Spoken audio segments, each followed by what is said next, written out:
बिस्मिल्लाहिर्रहमानिर्रहीम। अस्सलाम वालेकुम व्यूवर्स, मैं वेलकम करती हूँ आपका अपने यूट्यूब चैनल ड्रेसिंग मेनिया पर। मुझे एक सिस्टर ने रिक्वेस्ट की थी कि अबाया बनाने का ट्यूटोरियल शेयर कीजिए, तो आज मैं उनकी रिक्वेस्ट पूरी करने जा रही हूँ।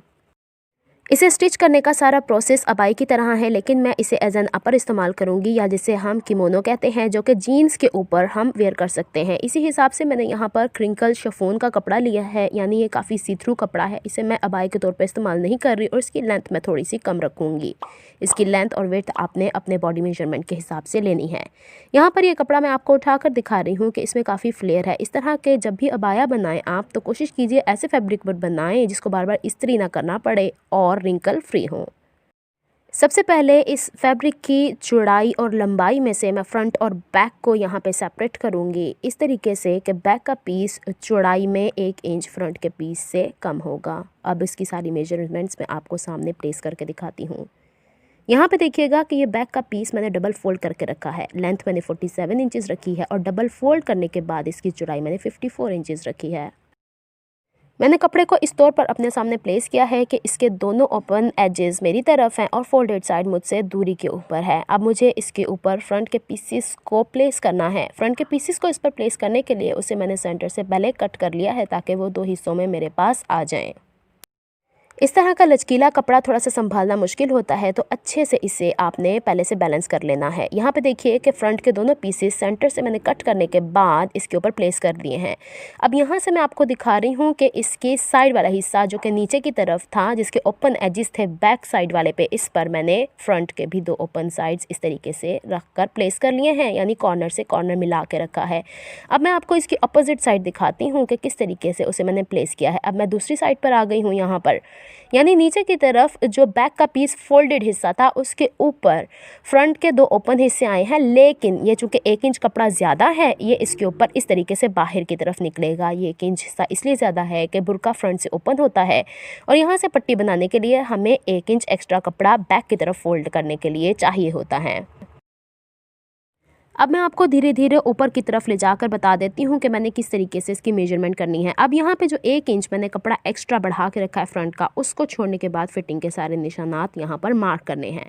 सबसे पहले मैं यहाँ पर शोल्डर को मार्क करूँगी। शोल्डर शर्ट का 7.5 इंच होता है, लेकिन बुर्का थोड़ा सा या किमोनो या अपर हमें थोड़ा लूज़ ही रखना होता है, क्योंकि ये शर्ट के ऊपर वेयर किया जाता है। तो यहाँ पे कोशिश कीजिए कि 1.5 इंच ज़्यादा हो। अब यहाँ पे स्लीव्स अलग से अटैच नहीं होनी, तो अपनी मेजरमेंट के हिसाब से आपने 1.5 इंच एक्स्ट्रा रखना है। इसके बाद यहाँ पर बाजुओं की लंबाई आ जाती है। बाजुओं की लंबाई भी आपके ऊपर डिपेंड करती है। इसके बाद जहाँ तक शोल्डर की चौड़ाई मैंने मार्क की है, उसके नीचे आर्म होल जो मेरी शर्ट का होता है वो 7.5 इंच पर मार्क होता है, लेकिन किमोनो मैं फिर बता रही हूँ थोड़ा लूज़ होता है, बुर्का थोड़ा लूज़ होता है, तो उससे 2 इंच ये एक्स्ट्रा होगा।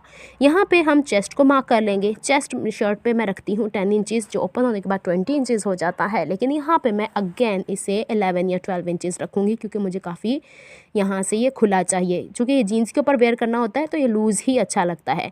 इसकी साइड की फिटिंग आप चाहें तो ए लाइन रख लीजिए, चाहे तो आप इसे स्ट्रेट कट कर दीजिए और छोटे छोटे से चौक नीचे की तरफ बना लीजिए। It depends on you. अब यहाँ पे मैं सारे मार्क्स लगाने के बाद इसे कट करके दिखाऊंगी, क्योंकि मार्क यहाँ दिख नहीं रहे थे और कटिंग करना काफ़ी डिफिकल्ट होता है। आर्म होल की साइड से देखिएगा, मैंने इसे गुलाई की शेप दी है, एकदम चुकोर शेप नहीं दी, और नीचे की तरफ से मैंने इसे यहाँ पर किया है थोड़ा सा ए लाइन, और बॉटम से जो साइड वाला एज है उससे 1.25 इंच ऊपर की तरफ रख के हल्का सा राउंड शेप देते हुए सेंटर की तरफ आई हूँ, ताकि इसके कोने नीचे की तरफ न ढलके। गले की कटिंग करने के लिए बैक का पीस मैंने सेपरेट कर लिया है। गले की चौड़ाई रखी है 4 इंच और गहराई रखी है 8 इंच, और इसे तिरछा इस तरीके से कट करके मैंने आपके सामने प्लेस करके दिखा दिया है। अब यहाँ पे सबसे पहले फ्रंट और बैक के पीस को आर्म होल और शोल्डर से मैंने ज्वाइन कर देना है। इस तरीके से देखिए मैंने ज्वाइन कर दिया है दोनों को। इस तरीके से मैं आपको दिखा रही हूँ कि फ्रंट और बैक के पीस को मैंने ज्वाइन कर लिया है गले तक, और जहाँ से शुरू किया है और एंड किया है वहाँ धागा पक्का करना बहुत ज़रूरी है। इसके बाद स्लीव्स का 1 इंच जो एक्स्ट्रा रखा हुआ था उसे मैंने इस तरीके से हेम कर लिया है। अब यहाँ पे पहले मैं साइड की फ़िटिंग कर लूँगी। साइड की फ़िटिंग के लिए मैंने 1-1 इंच एक्स्ट्रा रखा था, बस उसी को। शर्ट की तरह ज़्यादा खुला नहीं रखा जाता बुरखे को या किमोनो को, और बाद में से ओवरलॉक करा दिया जाता है, तो इसकी सिलाई कम ही रखें तो ठीक है। यहाँ पर मैंने इसकी साइड की फ़िटिंग भी कम्प्लीट कर दी है। अब बारी आती है कि हम किस तरीके से इसकी पट्टी को इसके ऊपर अटैच करते हैं। तो जिस तरीके से हम चाइनीज़ कॉलर बनाने के लिए बैक के गले को स्ट्रेट कट करते हैं, यानी शोल्डर का जो 1/2 इंच का सीम अलाउंस होता है उसको इस तरीके से स्ट्रेट कट कर देना है। यहाँ पे गले की गहराई नहीं कट की जाती है, ये चीज़ बस आपको ध्यान में रखनी है। जब यहाँ पे सीधी पट्टी यहाँ कट हो जाएगी तो अब किमोनो के बॉटम की एक साइड से हम पट्टी लगाते हुए गले तक जाते हुए दोबारा दूसरी साइड के बॉटम पर ले जाकर इसे वाइंड अप करेंगे। पट्टी बनाने के 2 तरीके मैं आपको समझा देती हूँ किस तरीके से। आपने अगर तो पट्टी पूरी नीचे की तरफ लेके जानी है तो 1.5 इंच चौड़ी स्ट्रेट पट्टी लीजिएगा। फ्रंट की तरफ यानी जो किमोनो का फ्रंट वाला हिस्सा है उससे पट्टी का फेयर साइड मैच कीजिएगा। 1/2 इंच के बूट से यहाँ सिलाई लगानी है और पलट के पट्टी सारी की सारी पीछे की तरफ पलट देनी है। और जो इसका रॉ एज है उसे या तो मशीन से सिलाई लगा दीजिए या आप सुई धागे से उसे हेम कर लीजिएगा। लेकिन यहाँ पर मैं ये पट्टी बनाना चाह रही हूँ जिस तरीके से चाइनीज़ कॉलर होता है, पट्टी बाहर की तरफ निकल के आती है उस तरीके से।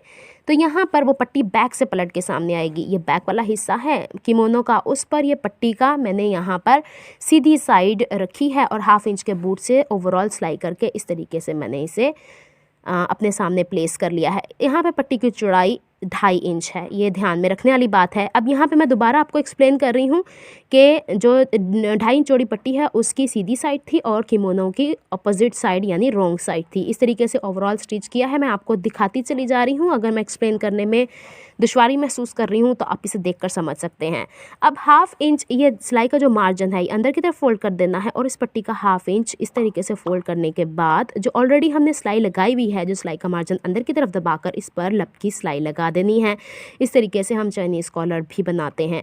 ओवरऑल इसे मैं कंप्लीट करके आपको दिखाती हूँ। यहाँ पर देखिए मैंने पट्टी को पूरी को स्टिच कर लिया है और बॉटम से इसे हेम भी कर लिया है।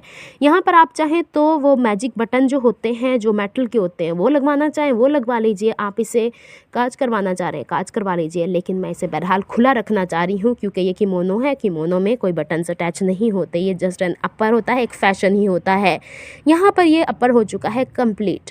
अगर आपको मेरी एफर्ट्स पसंद आती हैं तो please like my videos, subscribe to my channel and hit on the bell notification for more updates. मेरी वीडियोज़ को आप शेयर भी किया कीजिए ताकि ज़्यादा से ज़्यादा लोग इससे फ़ायदा हासिल कर सकें। नेक्स्ट वीडियो तक के लिए अल्लाह हाफिज़।